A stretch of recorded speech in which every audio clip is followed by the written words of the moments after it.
मातृशक्तिवद पुरुषों, आनंद का विषय है कि हम सभी भगवान श्री कृष्ण के अमृतमय संदेश को श्रवण करते हुए, मनन करते हुए उस बिंदु तक पहुँचे हैं जहाँ उन्होंने 14 गुणों का वर्णन किया।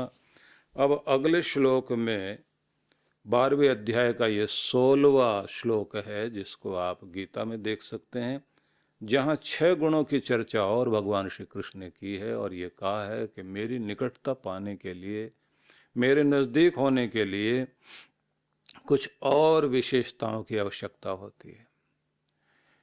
किसी एक छोटे से पद को प्राप्त करने के लिए भी आपको योग्यता चाहिए। परम पद को प्राप्त करना चाहता है तो फिर तो बहुत बड़ी योग्यता चाहिए। परमात्मा का वह परम पद जिसे मोक्ष पद कहते हैं, उससे नीचे वाला स्वर्ग पद है। उससे और नीचे आ जाएं तो देवत्व की प्राप्ति, और नीचे हम आ जाएं तो ऋषित्व की प्राप्ति, और नीचे हम आ जाएं तो पितृलोक में हमें पितरों को प्रसन्न करने का अवसर मिल जाए। मतलब अपना नाम इतना ऊंचा उठाएं कि हम और हमारा परिवार, हमारा कुल, हमारे पितर लोग भी ये कहें कि हम बहुत प्रसन्न हैं कि एक बच्चा ऐसा हमारे कुल में हुआ जिसने हमारे सारे कुल को तार दिया। उसके बाद की जो और नीचे की स्थितियां हैं वो यही है कि व्यक्ति अपने लिए, अपने परिवार के लिए जिए, थोड़ा समाज के लिए कुछ कर ले। लेकिन और नीचे आ जाए तो फिर व्यक्ति केवल अपने बारे में सोचता है और भेड़ चाल में भीड़ की तरह जीवन जीता है। भेड़ बकरियां जैसे एक कोई भेड़ आगे चलती है तो सारी भेड़ बकरियां पीछे पीछे उसके अनुसार चलती है। लोग कहते हैं कि यही फैशन है, यही रीति रिवाज है, आपको जो है जमाने के साथ चलना चाहिए। तो ये जमाने के साथ चलना ही आज का फैशन है। और इस तरह से चलने वाले जो लोग होते हैं उनकी स्थिति केवल यही होती है कि अपना रोजी रोटी कमाई, अपने बच्चों को देख लिया, और इसी तरह से वो जो कहते हैं ना कि स्कूल की, कॉलेज की पढ़ाई पूरी की, नौकरी की, शादी की, बच्चे हुए, और फिर रिटायरमेंट, और उसके बाद कहानी समाप्त।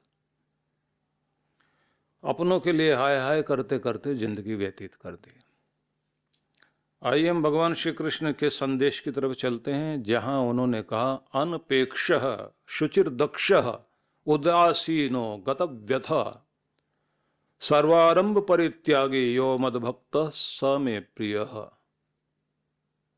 वह व्यक्ति जो किसी से किसी प्रकार की अपेक्षा, आशा नहीं रखता, जो शुद्ध है, कर्मों में कुशल है, उदासीन और निरपेक्ष रहता है, मतलब समाज से तटस्थ की भूमिका निभाए, जो किसी भी व्यथा और कष्ट से दुखी होकर अपने आप को निराश नहीं कर लेता, जिसने कर्म के संबंध में सब आग्रहों का परित्याग करते हुए निष्काम भाव से कर्म करता जाता है, ऐसा वह भक्त श्री कृष्ण कहते हैं मेरा प्रिय है। अब आइए एक एक शब्द पर हम थोड़ा थोड़ा ध्यान दें। सबसे पहली जो बात कही गई है, अनपेक्षः। वह व्यक्ति जो किसी भी व्यक्ति से कोई अपेक्षा नहीं रखता और न किसी के आश्रित रहता। इस दुनिया में हम लोग सब एक दूसरे के सहारे से जिंदगी जीते हैं, लेकिन ये बात ध्यान रखने की है कि जितनी जितनी दुनिया से आशाएं की जाती हैं उतनी ही आशाएं टूटती भी हैं और व्यक्ति निराश होकर के ज़्यादा से ज़्यादा दुखी होता है। किसी की भी बहुत ज़्यादा आशा लगा करके रखोगे और वो आपकी पूरी ना हो तो उसके बाद दुख बहुत होता है। और जीवन ऐसा है कि यहाँ सब कुछ हमारे जैसा सोचा हुआ नहीं होता। संस्कृत के कवि ने लिखा ना, रात्रि गमिष्यति भविष्यति सुप्रभातम। एक छोटा सा भंवरा है जो कमल के पंखड़ियों के बीच बैठा हुआ है और कमल बंद हो गया।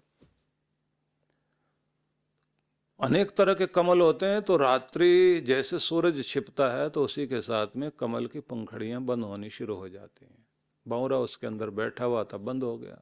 अब वहां बैठे बैठे आशा कर रहा है, उम्मीदें, कल्पनाओं की दुनिया में पहुंचा हुआ। रात्रि गमिष्यति भविष्यति सुप्रभातम।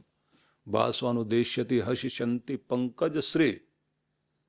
सोचता है कि सूरज उगेगा और चारों तरफ सुगंध का वातावरण फैला हुआ होगा, सुनहरी किरणें सूरज की चमक रही होंगी और फिर मैं उड़कर आनंद लेता हुआ विचरण करूंगा। इत्थम विचिंत्यते कोश गते द्विरेफे हा हंत हंत नलिनम गज उज्झार। संस्कृत का कवि लिखता है कि इस तरह से वो कल्पना करते करते अपनी दुनिया में खोया हुआ है और इतनी देर में एक हाथी पानी पीने के लिए आया और वो मस्ती के साथ चलता हुआ जैसे ही पानी पीने के लिए अंदर बढ़ा तो उसने कमल के ऊपर पांव रखा।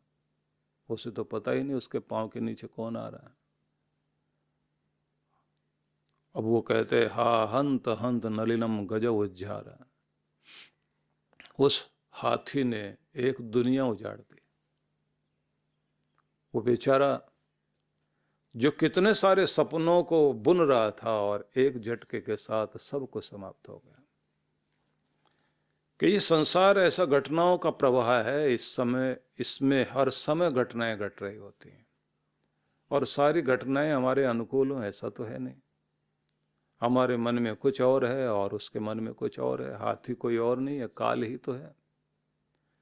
बहुत सारी आशाएं लेकर के व्यक्ति दुखी होता है, लेकिन यहाँ बड़ी अद्भुत बात ये कही गई है, जो किसी से के अनाश्रित नहीं है, मतलब आश्रित नहीं है, जो किसी के आश्रित होकर के नहीं जीवन जीता, जिसका जीवन का आनंद उसके स्वयं के लिए है, मतलब अपने स्वयं के भीतर अपने आनंद को खोजता और अपने ऊपर टिक करके चलता है।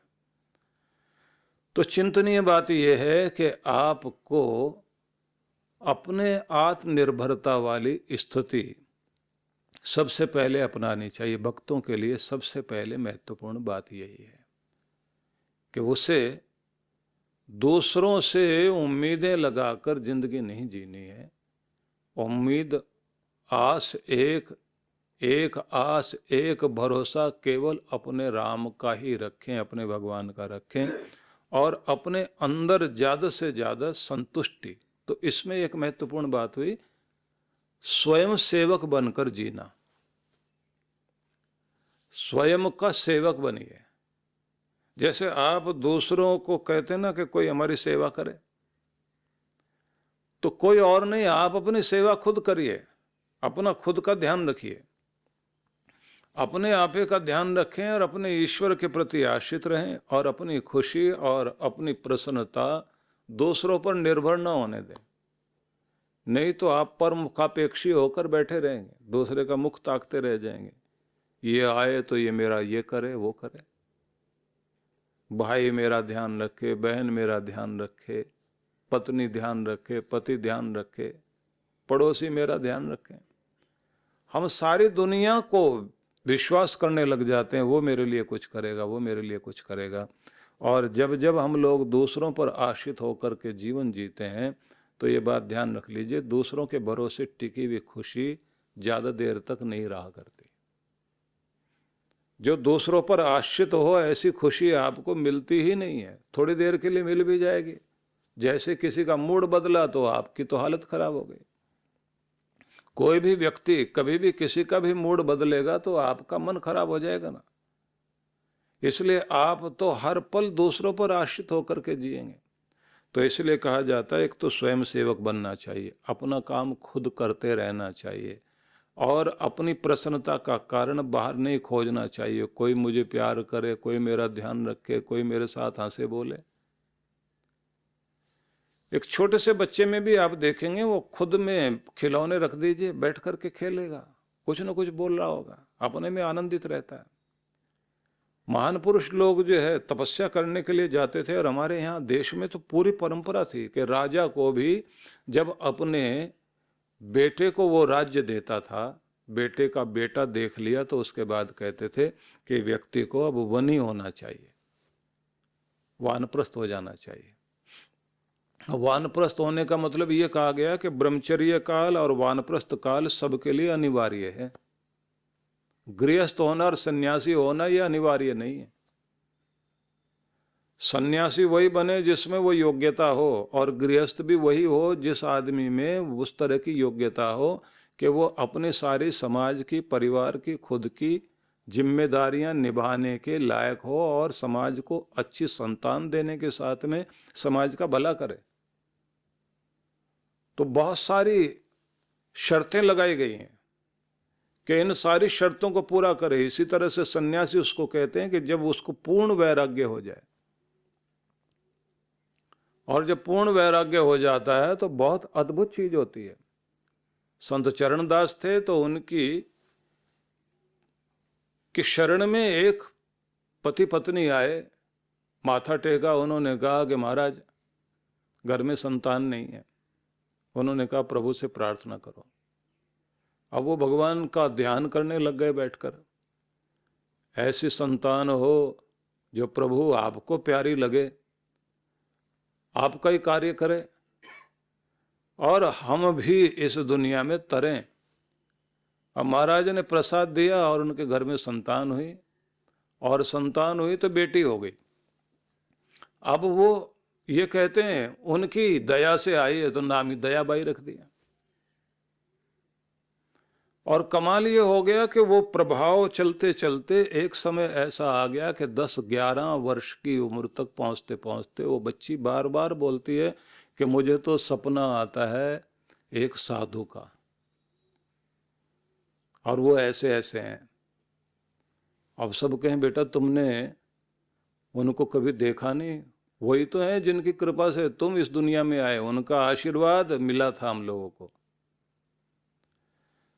और वो कहे कि मुझे तो दर्शन करने हैं। माँ बाप ने मना किया। 12-13 वर्ष की उम्र में और निकल गई घर से, अपनी बुआ के पास में पहुंची, और बुआ जो है गुरु के दर्शन करने जा रही थी। अब गुरु के दर्शन करने के लिए बुआ जा रही है तो उन्होंने पूछ लिया तू कैसे आई? बोले मुझे भी कोई अपने जैसा ही एक ऐसा, कुछ तो कहते हैं कृष्ण भगवान ही बाल रूप में आए थे जो उसके बुआ के घर छोड़ के गए थे। बड़ी अलग तरह की कहानियां प्रचलित है, लेकिन मैं सार में आपको बताना चाहता हूं कि वो बच्ची को बहाना मिल गया कि बुआ साथ में है और बुआ लेकर जा रही है, चलो दर्शन कराने जाते हैं। अब दर्शन कराने के लिए पहुंचे, अब वो वहां बैठकर कहती है यही तो हैं जिनको मैं सपने में बार बार देखती थी, और ये मेरा हाथ पकड़कर लेकर जा रहे हैं। पहाड़ों को पार करते करते स्वर्ग लोक में हम लोग जा रहे हैं, और सूरज उग रहा है और वहाँ पर बहुत रोशनी फैली हुई है, और ऐसी रोशनी फैली हुई है जैसी रोशनी कहीं दुनिया में देखी नहीं हमने। भगवान की पगडंडी पे ले जाने के लिए गुरु जा रहे हैं मुझे लेकर के, अब मैं यहीं रहूंगी। अब गुरु ने कहा कि बेटा तुम्हें हम मंत्र देंगे नहीं, अभी अपने माता पिता को बुलाओ। माता पिता बुलाए गए, बोले इसको बच्ची को ले जाओ आप लोग। वो बोले ये तो हम भी ले जाने के लिए आए हैं। अब माँ बाप ने कहा बेटा तू घर में रहना, हम तेरा ध्यान रखेंगे, तू अभी छोटी है, भक्ति जो है घर में रहकर करना, वहाँ सारी सुविधा रहेगी, यहाँ कैसे रहोगे तुम? गुरु जी भी अभी तैयार नहीं है। अब उसने कहा कि मैंने तो जीवन दे दिया भगवान की तरफ, अब मैं तो जाने वाली नहीं।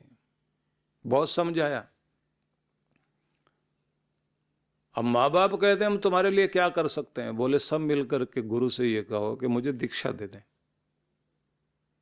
और मेरा कल्याण हो जाए, इस जिह्वा पर परमात्मा का नाम बस जाए और मेरे प्राणों में परमात्मा का नाम बस जाए, मेरे रोम रोम में भगवान की भक्ति जागृत हो जाए। अब ऐसी बातें माँ बाप ने कभी सुनी नहीं थी। उन्होंने कहा बेटा जब तू जाना ही नहीं चाहती, हम गुरु महाराज से कहते हैं तुम्हें दीक्षा दे। गुरु जी ने दीक्षा दी, लेकिन वो भी साधु थे। उन्होंने कहा बेटा तू मेरे पास तो रह नहीं सकती। बोले जहां रखोगे वहां रहूंगी, लेकिन घर नहीं जाना। अब उन्होंने अपनी बुआ की बेटी को खबर भेजी कि इस बच्ची को अपने पास रखो, और उसका नाम था सहजो भाई। अब सहजो भाई के पास रह करके दया भाई ध्यान करती है, भजन करती है। अद्भुत बात यह है कि जो दयाबाई ने लिखा और जो सहजोबाई ने लिखा, इतने अद्भुत दोहे भक्ति के, ऐसा लगता है जैसे मंत्र प्रकट हो रहे हैं। माँ बाप कहते थे किसके सहारे रहेगे? बोले जिसने भगवान के नाम का सहारा ले लिया वो फिर जग के सहारे नहीं रहा करता। आप लोग सहारा सारी जिंदगी ढूंढते रहोगे, मैंने तो एक ही बार में सहारा ढूंढ लिया और वो मेरा भगवान है। क्या करेगी? बोले केवल भजन। ऐसे तो जीवन ही खत्म हो जाएगा। बोले जीवन तो ऐसे खत्म हो रहा है, ऐसे तो जीवन खत्म नहीं होगा बल्कि कल्याण होगा। तो तुम्हें किसी से कोई उम्मीद है? बोले नहीं, सिर्फ उम्मीद उससे है अब जिसको अपेक्षा ही नहीं किसी से। श्री कृष्ण भगवान यही तो कह रहे हैं, अनपेक्ष सुचिर दक्ष, अपेक्षा ही नहीं किसी की। भजन गाते थे ना, सदियों से जीव भटकता पर चैन कभी ना पाया, 100 बार मरा जी जी कर फिर भी जीना ना आया। कितने सारे जन्मों में जन्म लिया, मरे, और मरने तक आदमी जी नहीं सीखता है। 100 बार मरा जी जी कर फिर भी जीना ना आया, सदियों से जीव भटकता पर चैन कभी ना पाया। पशुओं वृक्षों में घूमा पर परोपकार न सीखा, नित नया पाप करने का सीखा एक नया तरीका। पशु मनुष्य में क्या अंतर है, यह भेद अभी न जान पाया। सदियों से जीव भटकता पर चैन कभी न पाया। तूने मोर पपीहा बनकर पी पी कभी न पुकारा, सत्संग की वर्षा ऋतु में जीवन को नहीं निखारा। कई बार तेरे जीवन में सावन का महीना आया, 100 बार मरा जी जी कर फिर भी जीना ना आया। तय करके रख दी ताक पर जीवन की सभी किताबें, तूने खून पिया निर्धन का या विषयों भरी शराबें। प्रभु नाम के अमृत रस का एक जाम न पीना आया, सदियों से जीव भटकता पर चैन कभी न पाया। सदगुरु श्री सुधांशु जी महाराज द्वारा मानव सेवा को समर्पित संस्था विश्व जागृति मिशन वर्ष 1991 से धर्म, समाज एवं मानवता की सेवा में संलग्न है। यह संस्था 90 मंडलों, सेवा केंद्रों के माध्यम से न केवल भारत अपितु देश के बाहर अनेक देशों में सेवा के कार्य कर रही है। संस्था की स्थापना से लेकर अब तक विगत 30 वर्षों में जहां लोगों को सन्मार्ग पर प्रेरित करने के उद्देश्य से गुरुवर ने 7000 से अधिक प्रवचन दिए हैं, वहीं देश के राज्य की राजधानियों व प्रमुख नगरों में लगभग 40 आश्रम, 25 मंदिर, सत्संग भवन व ध्यान साधना केंद्रों का निर्माण हुआ है। दिल्ली में करुणा सिंधु धर्मार्थ अस्पताल एवं फरीदाबाद के आरोग्य धाम अस्पताल में लाखों जरूरतमंद रोगियों का उपचार व ऑपरेशन किया गया है। अनाथ गरीब बच्चों के लिए सूरत में अनाथाश्रम, दिल्ली एवं कानपुर में गुरुकुल, फरीदाबाद में ज्ञानदीप विद्यालय, मुरादाबाद में सृजन प्राइमरी स्कूल, झारखंड के रुक्का खूंटी गांव में आदिवासी बच्चों के लिए 2 पब्लिक स्कूल समेत दिल्ली में उपदेशक महाविद्यालय भी बनाया गया है। इन शैक्षणिक संस्थाओं में लगभग 2500 बच्चों को शिक्षित व संस्कारित किया जाता है। दिल्ली के आनंदधाम आश्रम में जहां वृद्धाश्रम एवं वानप्रस्थ संचालित हैं, वहीं आश्रम की कामधेनु गौशाला में 125 गौओं की सेवा की जाती है। कामधेनु गौशाला की तरह ही देश के प्रमुख नगरों में 7 अन्य गौशालाएं भी संचालित हैं। साथ ही पूजा पाठ, यज्ञ अनुष्ठान से लोगों में धार्मिक भावना जागृत की जाती है। ओम अग्नये सप्तजिह्वाय स्वाहा, ओम अग्नये हव्यवाहनाय स्वाहा, ओम अग्नये शोधनजाताय स्वाहा। गरीब जरूरतमंद महिलाओं को सक्षम बनाने के लिए जहां कई तरह के प्रशिक्षण दिए जाते हैं, वहीं गरीब कन्याओं के विवाह में सहयोग भी किया जाता है।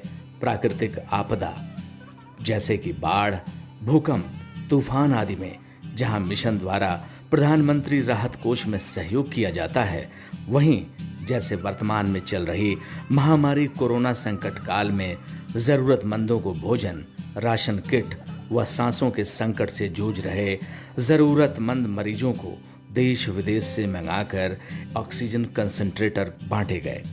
मानव सेवा को ईश्वर भक्ति मानते हुए सेवा परमो धर्म के भाव से विश्व जागृति मिशन के सेवा कार्य निरंतर जारी हैं। आइए मिशन के सेवा पथ पर बढ़ते कदमों में कदम से कदम मिलाकर चलें और मानवता की सेवा में दान सहयोग कर पुण्य के भागीदार बनें।